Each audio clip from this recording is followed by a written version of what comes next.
most leaders try and wing it when it comes to building culture, and they fail. But you can avoid the common pitfalls by following this simple framework to up-level your team and build a high-performance culture. So there are 8 key components to the people-first framework. And my promise to you is that if you implement all 8, you are going to see an immediate and massive up-level in your team performance and productivity. Number 1, a clearly communicated strategic vision.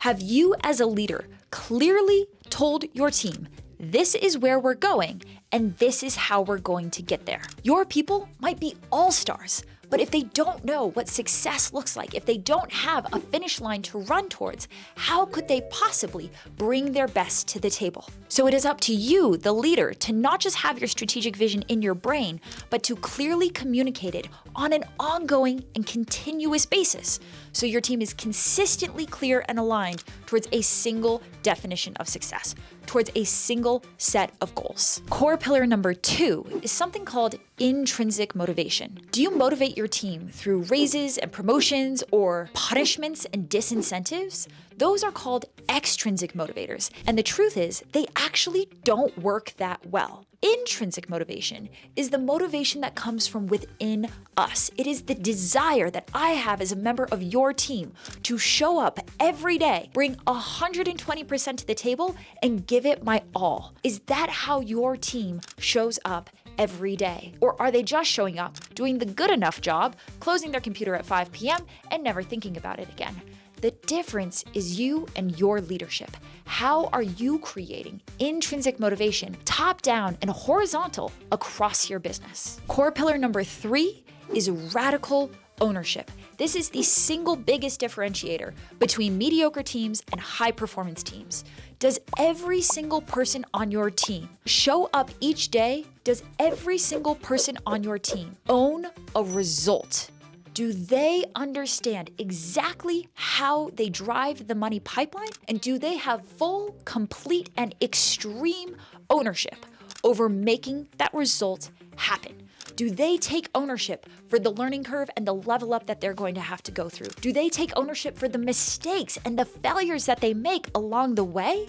Or do they continuously come back to you, ask you the same questions, hand off the same fires, and you end up picking up all of the slack? The difference is radical ownership. Number 4 is feedback and growth coaching. Is your team on a consistent basis being coached through where they can grow, level up, and do better in their role? And when I say consistent, I'm not talking about a once a quarter performance review.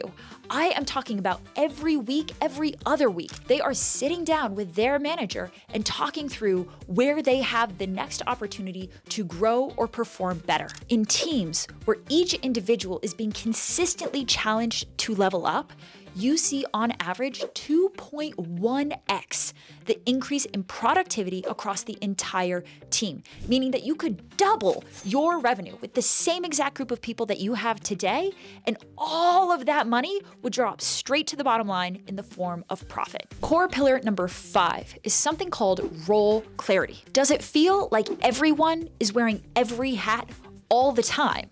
Or does every single person on your team have a clear set of hats that they wear, a clear scope of work, a definition of success attached to every single hat, and they show up every single day knowing exactly what is their job, what is not their job, and how they need to get it done? If not, then your team is wasting massive levels of time, energy, and your money because they're all trying to wear all the hats, and the result is disorganized chaos where everyone is stepping on each other's toes and balls are getting dropped. Number 6 is technical infrastructure.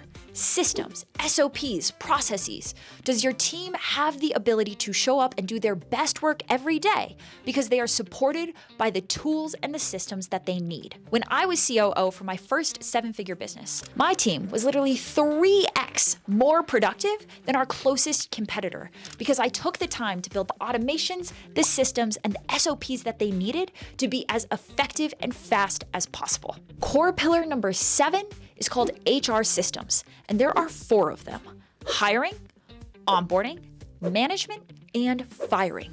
You need to have a dedicated system, a process that you run at all 4 stages of the employee lifecycle so that you are hiring the right people, onboarding them so that they are set up for success in the role, managing them so they are continuously growing and up-leveling them, and then firing them if or when they become an underperformer. These things need to be templatized and systemized so that getting A-player performance isn't left up to chance. And then number 8 is compensation. Yes, compensation matters. Of course it does. And it needs to be fair and it needs to be scalable. And yet, compensation is number 8 on this list. So if you're looking at your team right now, you're frustrated or disappointed with their performance, and you're thinking to yourself, well, I'll just pay them more. Unfortunately, without the other 7 checkpoints on that list, you are not going to see the increase in performance and productivity that you are looking for. So we've covered now a high-level overview of these 8 core pillars of your A-player team. Stay tuned for future videos where I break these down one at a time. We go deep and I show you exactly what it is and how to implement it in your business. Sound good? Click to watch the next video in the series. And don't forget to hit subscribe so that you get notified when new videos drop.